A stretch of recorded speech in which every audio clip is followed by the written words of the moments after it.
Bueno, no acabo de dar mucho con la forma de ponerme de forma que no esté mirando para abajo casi todo el rato. Pero bien, vamos a ver si empezamos esta clase. Lo primero de todo, felicitaros por la resurrección del Señor. Estamos en tiempo pascual, hoy es el segundo domingo de Pascua cuando yo grabo este, eh, esta clase y es también, como no, el día de la Virgen de la Cabeza, este día en el que se celebra la conocidísima romería y pues en este momento también con los romeros queremos subir al monte de la palabra de Dios. Bueno, no sé qué le ha pasado, una pequeña interrupción, pero bien, funciona. Eh, Feliz Pascua de Resurrección entonces. Hoy vamos a hablar de un libro cuyo título en las Biblias, como lo veréis normalmente, es Libro de la Sabiduría. ¿Mm?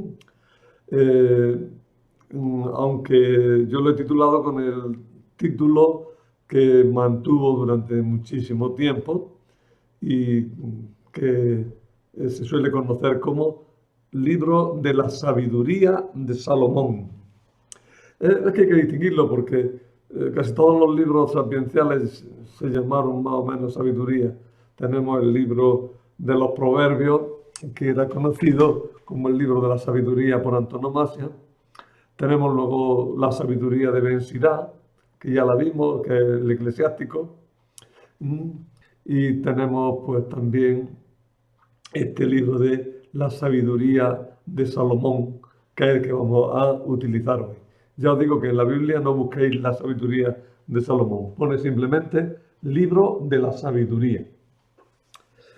Voy a empezar leyendo un trocito del capítulo 7, el comienzo del capítulo 7, que está puesto en boca de Salomón, obviamente. Y dice, supliqué y me fue dada la prudencia. Invoqué y vino a mí el espíritu de sabiduría.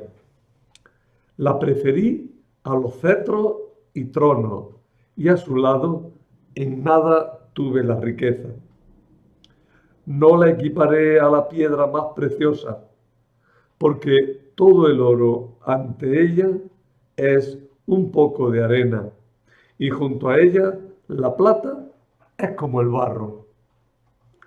La quise más que a la salud y la belleza. La preferí a la misma luz, porque su resplandor no tiene ocaso. Con ella me vinieron todos los bienes, juntos. Tiene en su mano riqueza incontable. Disfruté de todo, porque la sabiduría los trae, aunque yo ignoraba que ella era su madre. Sin engaño la aprendí, sin envidia la comparto, y no escondo su riqueza, porque es un tesoro inagotable para los hombres. Los que lo adquieren se ganan la amistad de Dios, pues los dones de la instrucción los recomienda. Bueno, se sabe de siempre, pero ahora mismo mientras lo leía me vino, no lo tenía apuntado por lo menos directamente, me viene a la cabeza precisamente la parábola del Señor, ¿no? Que compara el reino de los cielos con una perla fina o con un tesoro escondido en el campo. Es lo que nos ha dicho aquí de la sabiduría. Bueno, este libro solo se encuentra en la tradición griega, no en la tradición hebrea. En los códices de la Septuaginta se titula La sabiduría de Salomón, como ya hemos comentado. En la tradición latina ha sido conocido como libro de la sabiduría o simplemente sabiduría. Si bien algunos códices sí añaden el nombre de Salomón. Por ejemplo, la Pesita, ¿qué es la Pesita? La Peshitta es la traducción al siriaco de la Biblia. ¿Y qué es el siriaco? Pues el siriaco es una evolución del idioma arameo que se hablaba en Siria. Dicen que todavía queda algún resto por ahí de gente que habla algo muy parecido al siriaco, ¿no? Pues ya será algún pequeño resto de gente. De todas maneras, es lengua litúrgica y se contiene en esta Biblia, está escrita en esa lengua. Se la conoce como Peshitta, que también puede significar divulgada. Por tanto, Peshitta es en siriaco lo que Vulgata en latín. La Biblia divulgada, la Biblia conocida en la lengua propia del país. El latín era nuestra lengua, no lo olvidéis también, por eso la Vulgata. Bueno, pues en la traducción siria, conocida como la Peshitta, se le llama, un título largo, Libro de la gran sabiduría de Salomón, hijo de David. Y la versión árabe le llama Libro de la sabiduría de Salomón, hijo del rey o del profeta David, que reinó sobre los hijos de Israel. Como veis, el autor pone al libro en el ámbito de los libros sapienciales con el truco habitual de atribuírselo a Salomón. Decir este libro es de Salomón equivale a decir este libro es un libro de sabiduría. Pero bien saben todos que es un libro que no se escribió en la época de Salomón. Aunque luego ya después de Salomón, que es el que sabía mucho, ¿no? Libro de Salomón. Pero no es una afirmación que pudiéramos llamar ni científica, ni dogmática, ni técnica. ¿No? De Salomón es un libro de sabiduría. Bueno, este libro concreto, el libro de la sabiduría que tenemos en la Biblia, pues es cronológicamente el último libro del Antiguo Testamento. Su cercanía con el Nuevo Testamento no es solo temporal, es también ideológica. La inteligencia del Nuevo Testamento, por tanto, se verá facilitada con el conocimiento de esta obra singular entre tantos aspectos. En este tema, justamente, vamos a pretendemos dar las claves que faciliten su lectura. Resumiendo, libro de la sabiduría, también fue conocido como libro de la sabiduría de Salomón, y que utilizo ese título, para distinguirlo del eclesiástico libro de la sabiduría de Sirach, y para recordaros que en muchos padres antiguos, cuando dicen en el libro de la sabiduría, no están hablando ni de este libro ni del eclesiástico, sino que están hablando de los proverbios. Tened cuidado con esas terminologías que van variando. Para recordar también, quedaros con esto, a casi todos los libros sapienciales, propiamente sapienciales, se les llamó libro de la sabiduría. Incluyendo a Job y incluyendo a Eclesiastés, son libros de la sabiduría. Es una denominación genérica. Bueno, ya lo hemos dicho de otra manera, pero ahora insisto en ello. El libro de la sabiduría es canónico, es decir, forma parte de la Biblia, porque así lo declaró el Concilio de Trento de forma definitiva, solucionando las dudas que se habían suscitado a lo largo de los siglos sobre su canonicidad. Tened en cuenta que cuando se discutía sobre la canonicidad, no se estaba discutiendo sobre el valor de la doctrina, ¿no? Sino de si realmente era un libro que había que considerar como inspirado y normativo.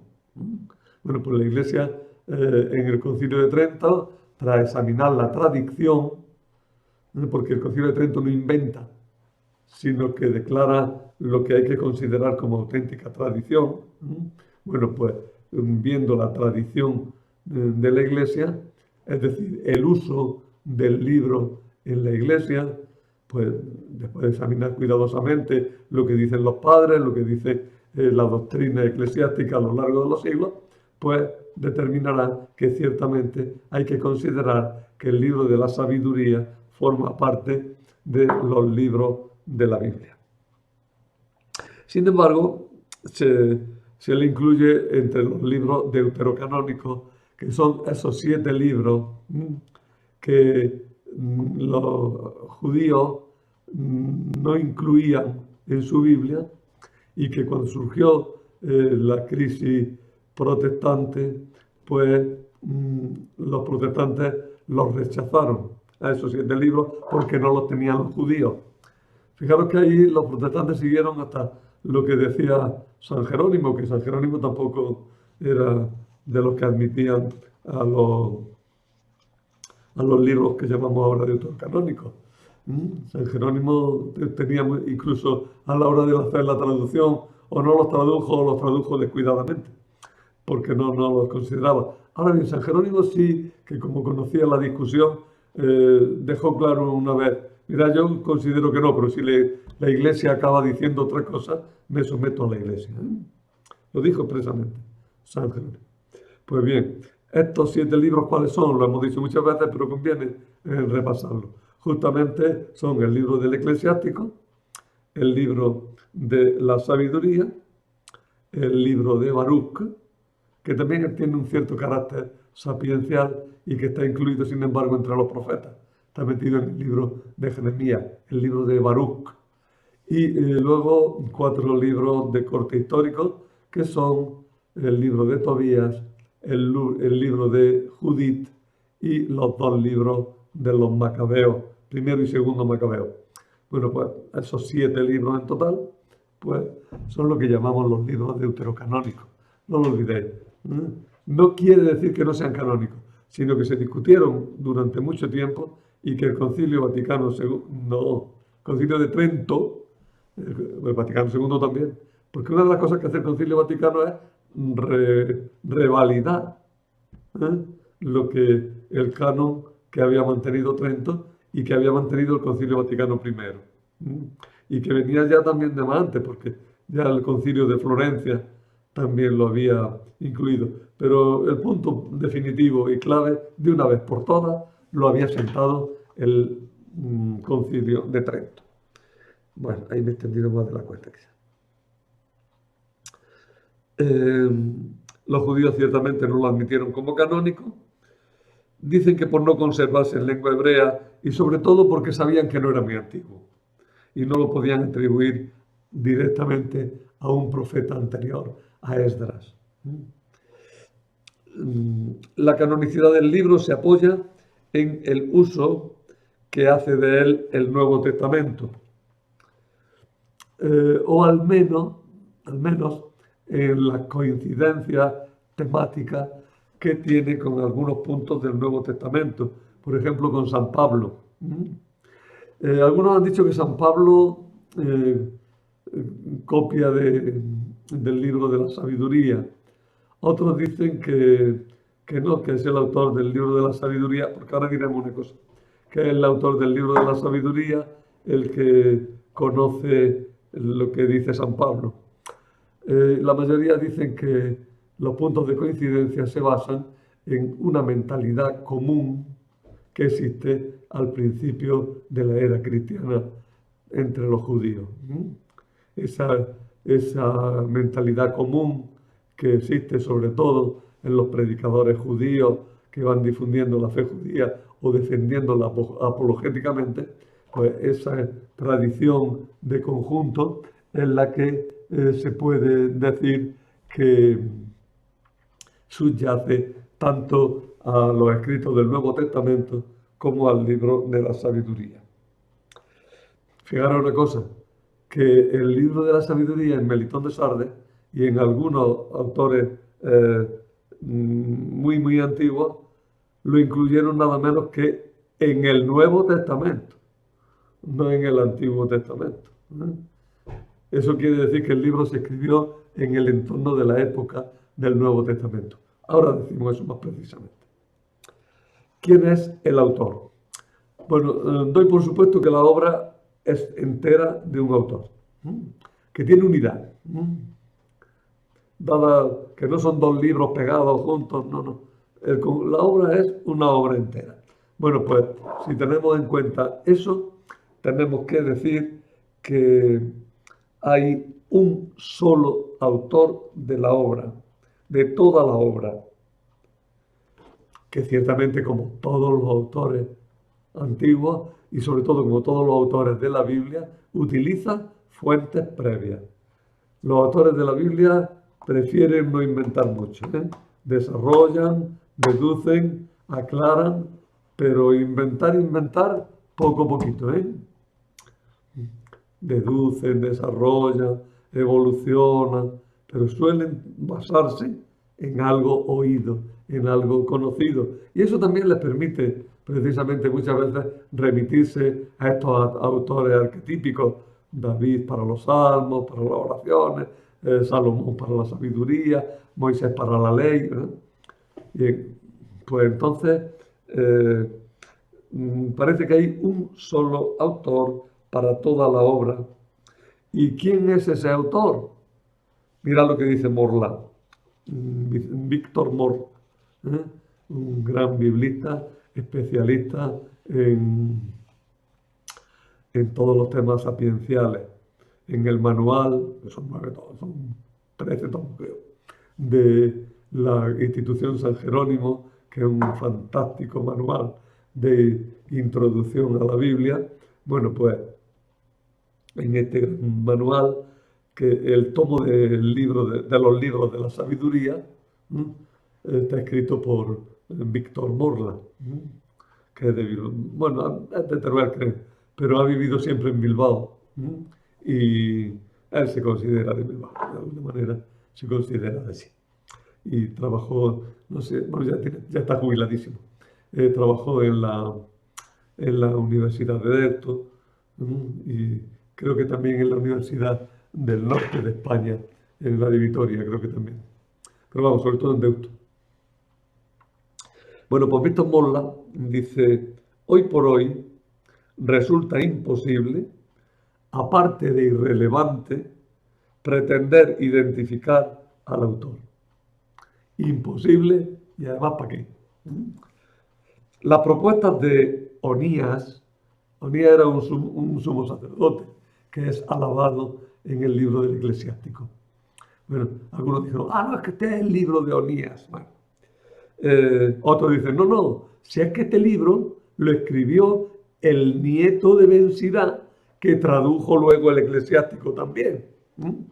Por tanto, ese nieto sería benemérito no solo por la traducción del Eclesiástico, sino también por ser el padre de esta obra del libro de la sabiduría.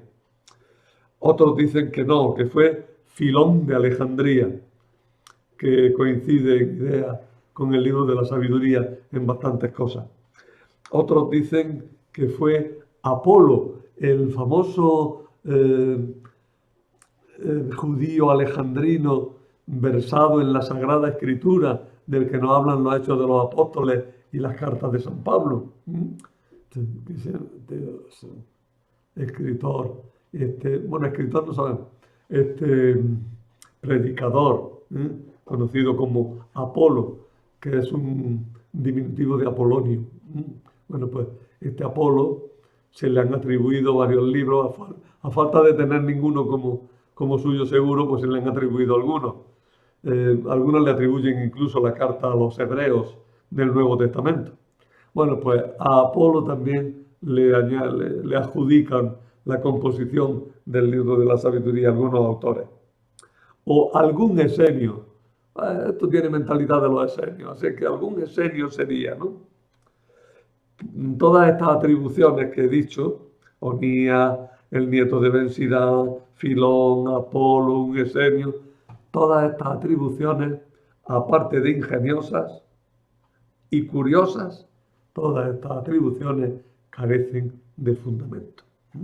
Lo dice Víctor Morla, aunque yo lo he ido parafraseando al leer el texto. El libro, obviamente, como de sabiduría, la tradición se lo ha atribuido a Salomón. Pero ya he dicho también que lo único que se pretende con ello es colocar el libro entre los libros sapienciales. También Proverbios, Eclesiastés, incluso Cantar de los Cantares, son atribuidos a Salomón por esa causa. Pero el autor no es Salomón. Salomón vivió 8 siglos antes. Ya que la obra refleja con claridad un estilo griego, una mentalidad propia de los judíos de la diáspora de los tiempos de Cristo. La diáspora, ya sabéis, se llama diáspora al conjunto de los judíos que vivían fuera del territorio de Palestina. Había una diáspora babilónica u oriental y que tenía como lengua normalmente el arameo y una diáspora occidental que se repartía por todo el Mediterráneo, todos los países ribereños del Mediterráneo, y luego profundizó hasta Alemania, Rusia, ya para todos sitios, que tenía como lengua vehicular el griego. Bueno, pues este autor, el autor del libro de la sabiduría, ciertamente tenía la mentalidad que tenían los judíos de la diáspora occidental en los tiempos de Cristo. Destacamos en este sentido una serie de rasgos que definen la personalidad del autor como un típico judío piadoso, orgulloso de la tradición en la que había sido educado. Era un hombre piadoso, que amaba a Dios, que quería ser fiel a Dios, que amaba a su pueblo, estaba orgulloso de la tradición recibida. ¿Cuáles son esos rasgos? Pues el monoteísmo, la fe en el Dios de los antepasados, las ideas que tiene sobre el don de la sabiduría como un regalo de Dios, más que como una adquisición propia. El profundo conocimiento de la historia del pueblo elegido, que se manifiesta en varios pasajes de la obra y en todo el fondo de lo que va diciendo, manifiesta que conoce muy profundamente el ambiente y conoce muy bien la historia de su pueblo. Y por último, el deseo de que Israel se convierta y se constituya en el portador auténtico de la luz incorruptible de la ley. Fijaros que nada más que este concepto de la ley, y entendiendo por ley la ley del Pentateuco, la ley de Moisés, como luz del mundo, lo constituye claramente como un judío de la época de Jesús. También, daros que caigáis en la cuenta una cosa, esa ley es sustituida por Jesús en el Nuevo Testamento. Lo que era la ley es ahora Jesús. También lo dirá el anciano Simeón cuando coge al niño y dice el canto que conocemos como Nunc Dimittis.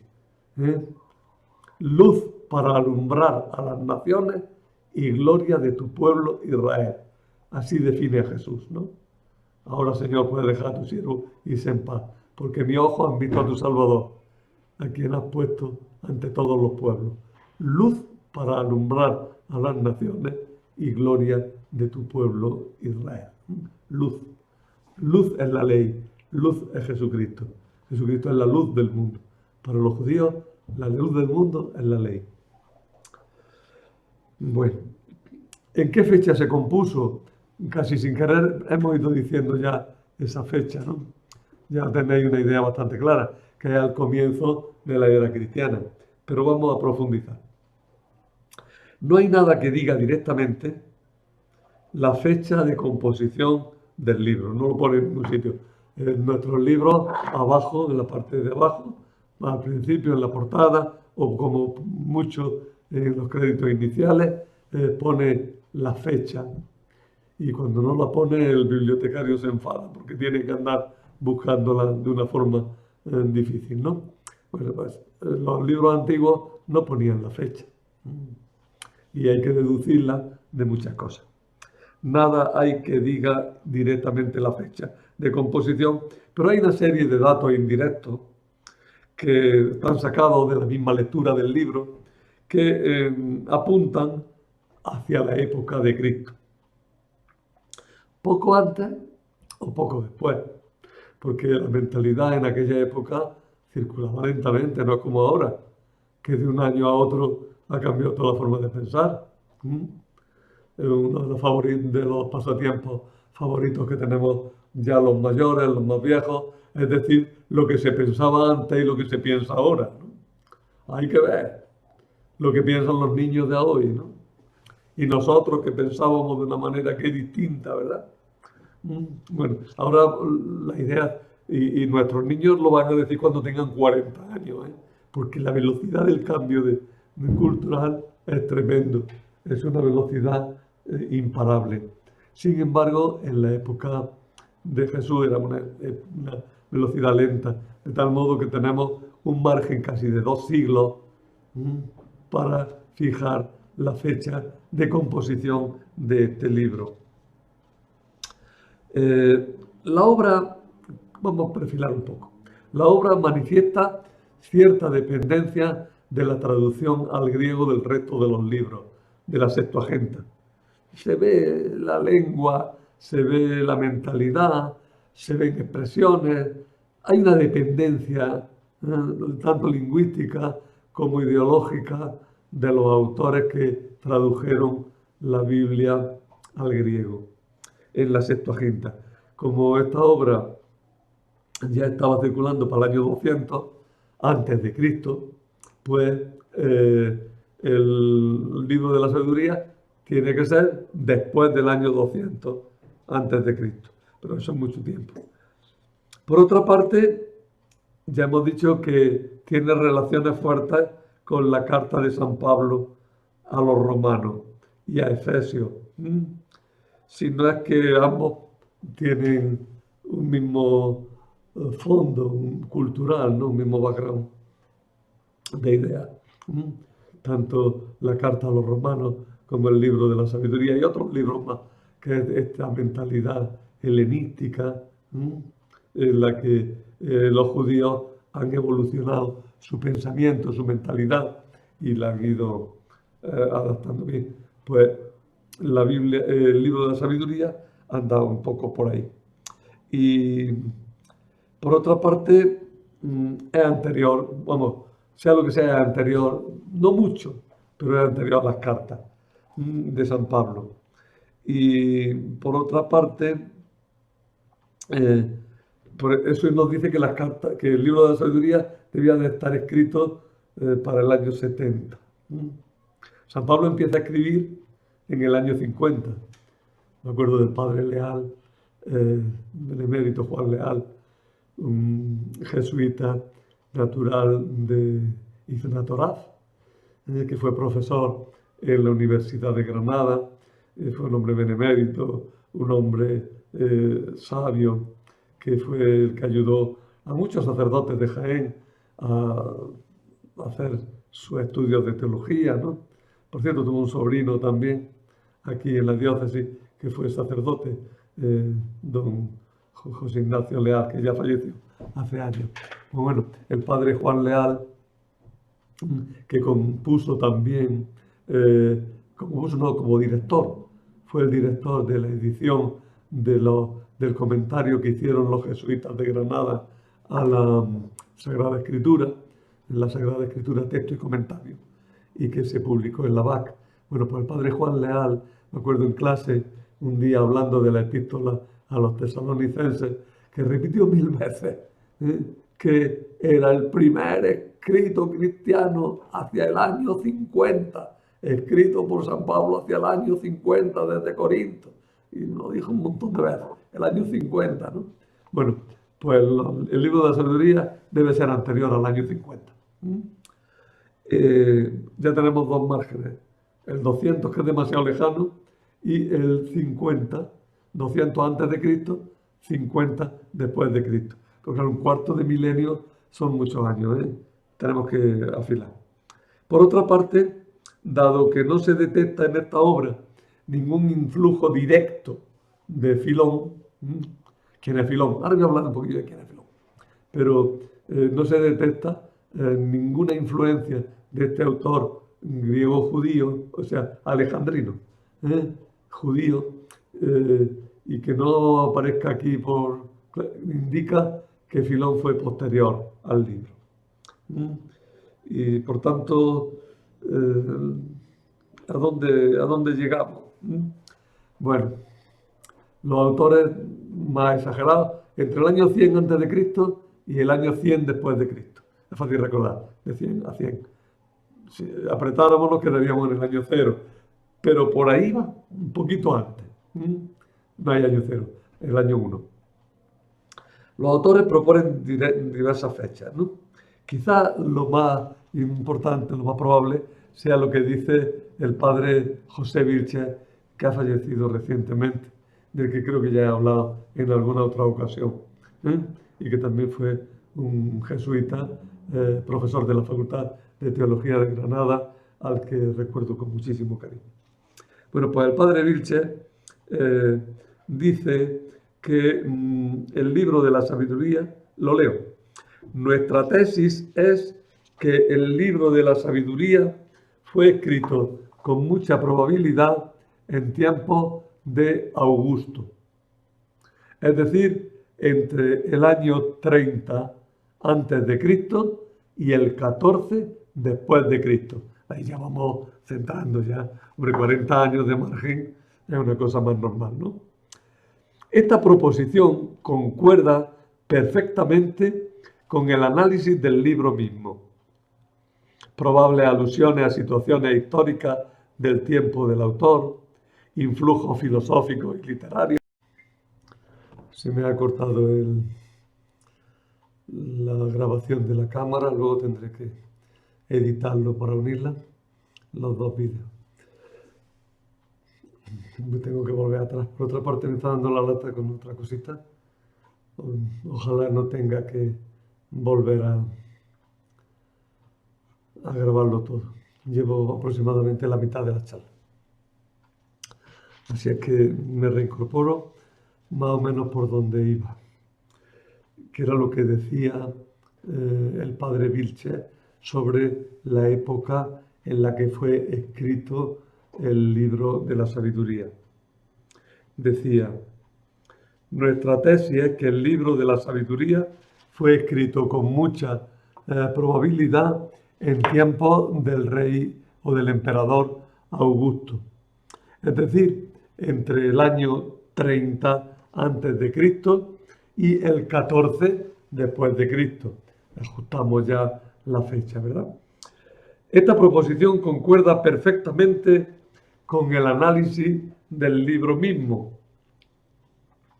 Probables alusiones a situaciones históricas del tiempo del autor, influjo filosófico y literario, vocabulario, etcétera, ¿no?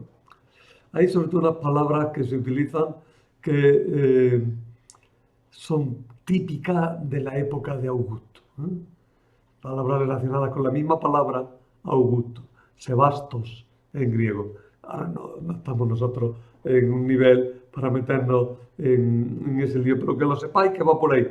El análisis del vocabulario del libro dio con unas perlas, como con unos puntos clave que indicarían la cronología de este libro. Algo así como un carbono 14, para descubrir la fecha de producción del libro. Al comienzo de la dominación romana, dice Vilches, la comunidad judía estaba ya bien asentada en Egipto y su organización interna no tenía nada que envidiar a cualquier otro grupo étnico, incluido el de los griegos.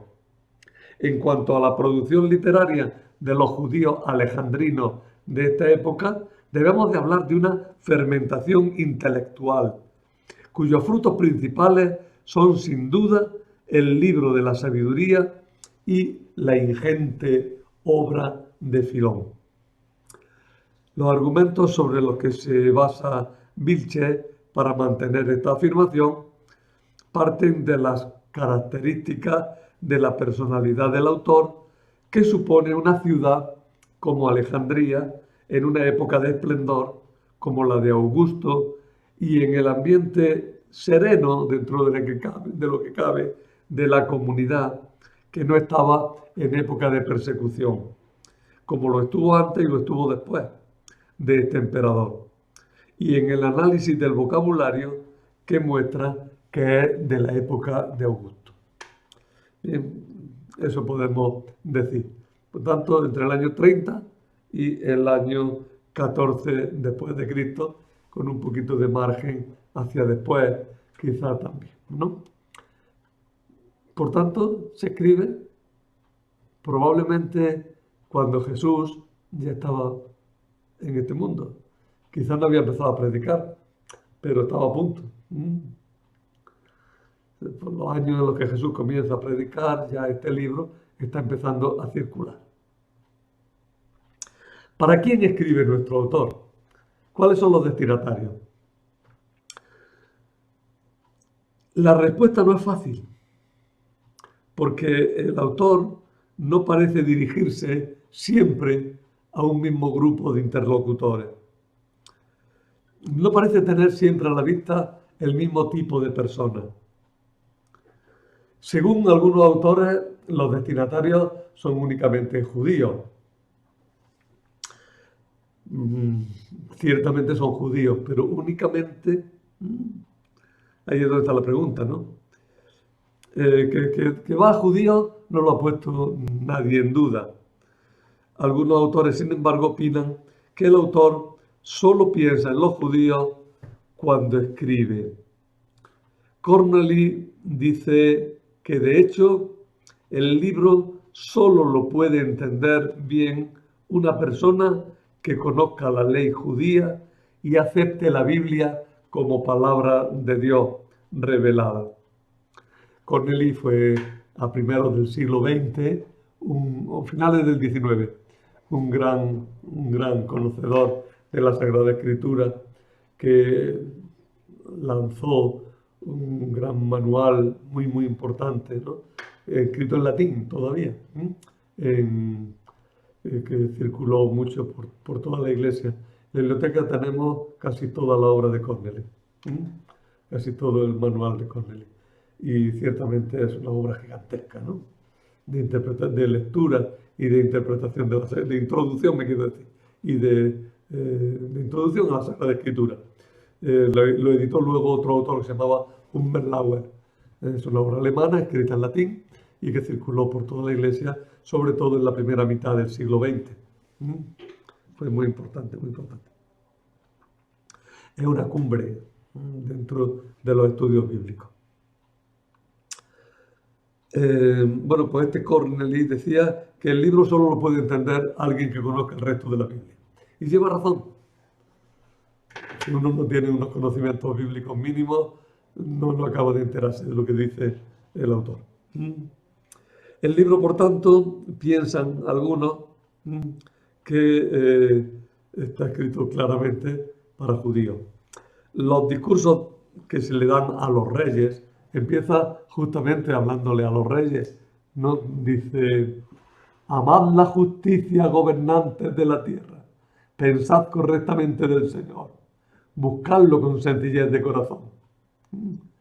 Se dirige a los reyes, los que gobernáis la tierra, ¿no? Pues bien, los discursos a los reyes, dicen algunos, son meros recursos literarios escritos pensando en los lectores judíos y no en auténticos gobernantes de la tierra, ¿no? El libro estaría destinado a la formación de líderes judíos y el autor sabe que ningún soberano que no judío se va a molestar en leer su obra, dicen algunos. Vilche opina que Vilche vuelvo a repetirlo, en la introducción al libro de la sabiduría, es una autoridad de primer grado, el padre Vilche. Lo mismo que Morla, que lo he citado también antes. Son autoridades, son señores que se han estudiado muy bien las cosas y que merecen, por tanto, un respeto muy grande en lo que dicen, porque no hablan por hablar.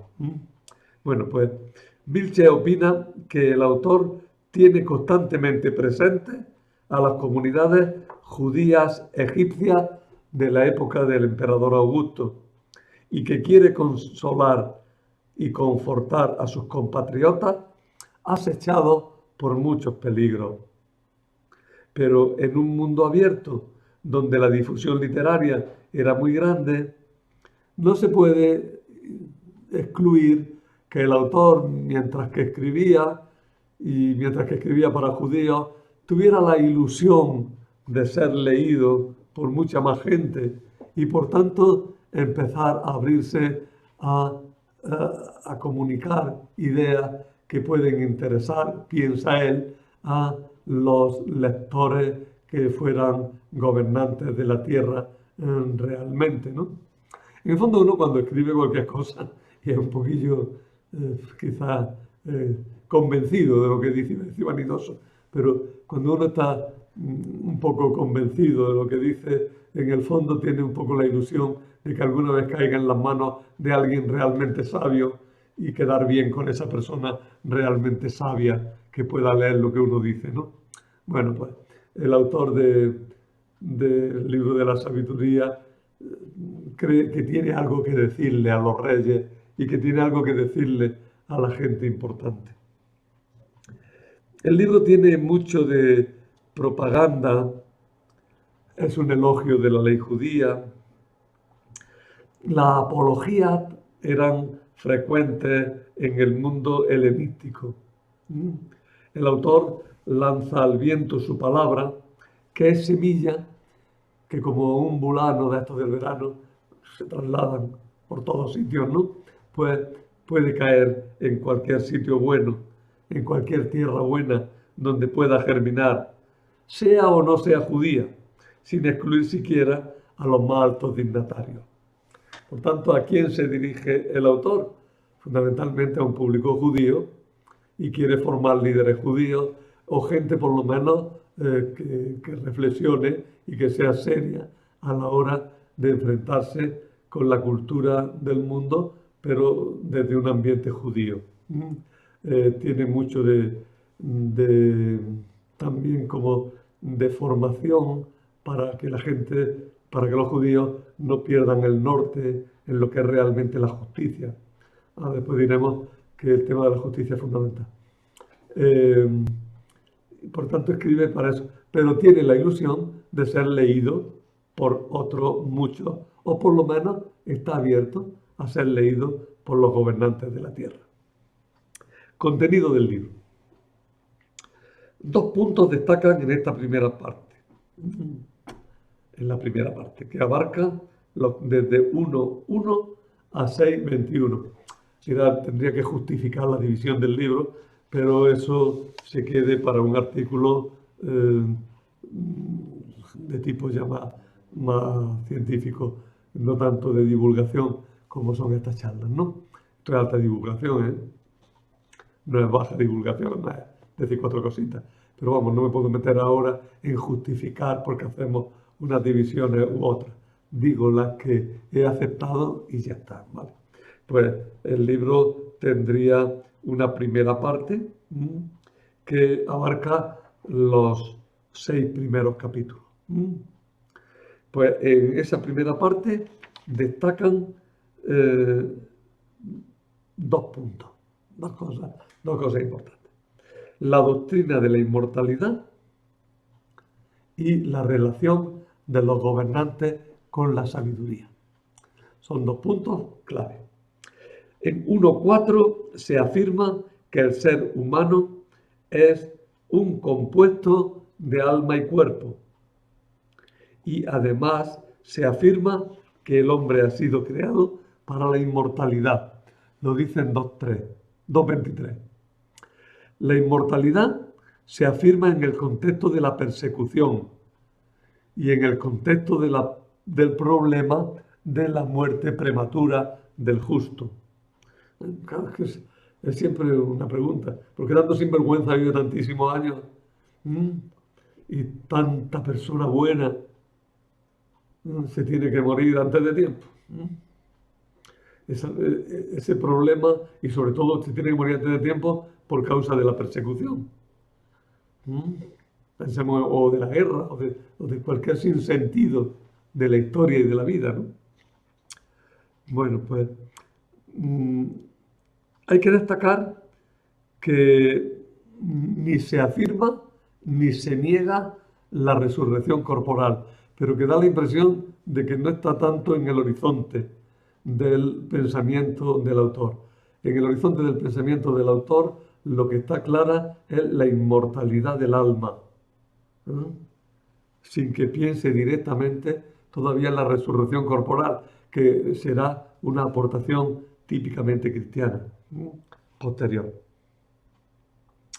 El autor piensa que si se obra bien, se está en manos de Dios, y si se obra mal, se va a la destrucción. Tanto el capítulo 1 como el capítulo 6 comienzan con la mención de los gobernantes de la tierra. Ya he leído antes el principio del capítulo 1, ¿no? Amad la justicia, gobernantes de la tierra.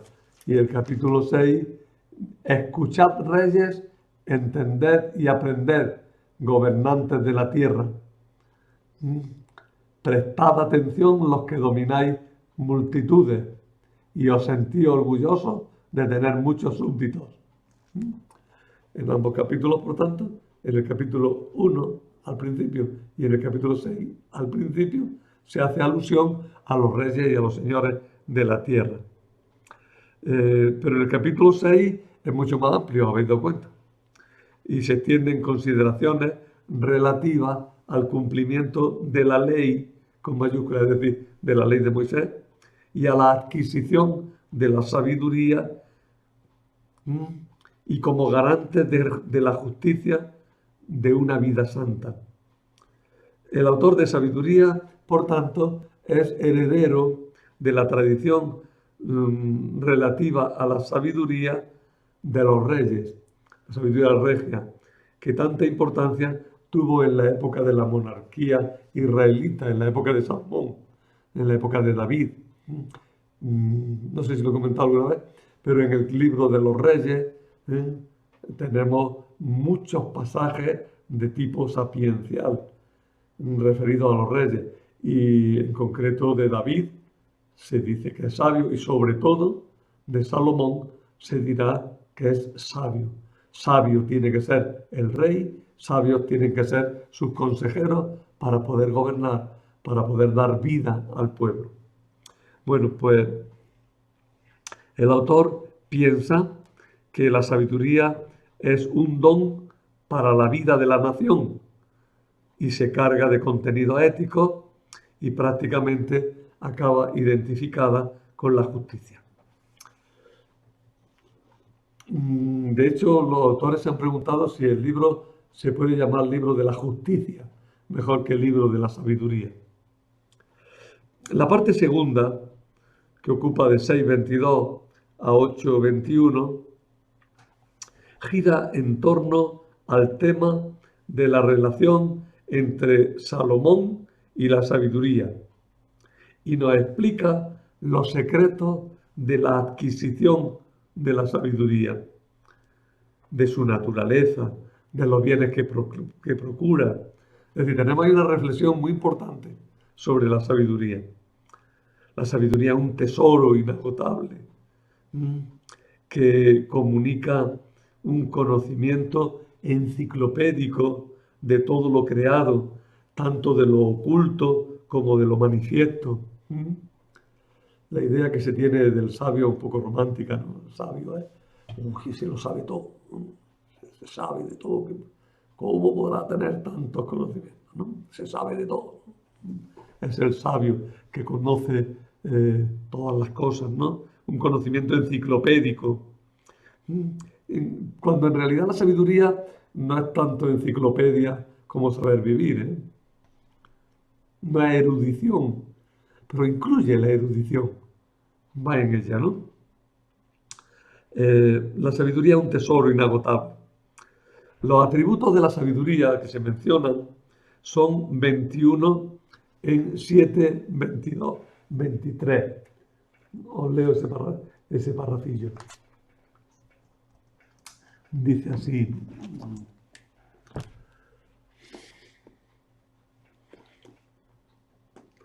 Lo tengo delante y no lo veo.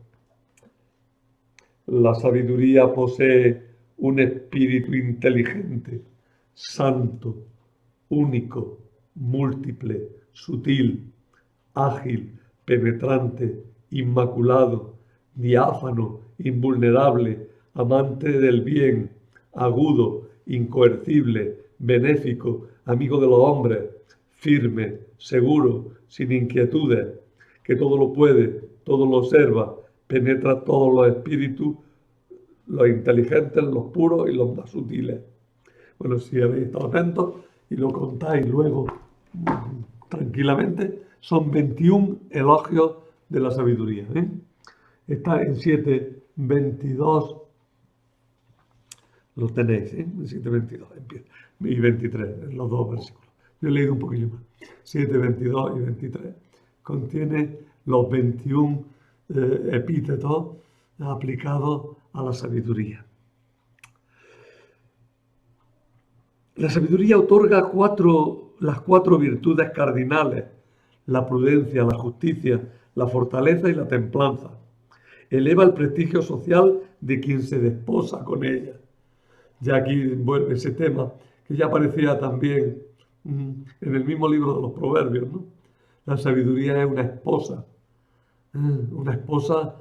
que hace que el marido viva realmente bien. Quien se desposa con la sabiduría tiene todos los dones, ¿no? Tiene muchas ventajas, le va muy bien, ¿no? Pero además aquí se añade que sube de categoría social, porque la sabiduría es una esposa que tiene la más alta de las categorías sociales. Una cosa interesante, mirad el tema de Santa Catalina de Alejandría. Es una mártir. Lo podríamos aplicar también a un mártir típico como San Jorge, pero ahora mismo me voy a fijar en Santa Catalina. Es una mártir de la que no se sabía nada más que era una mártir y ya está.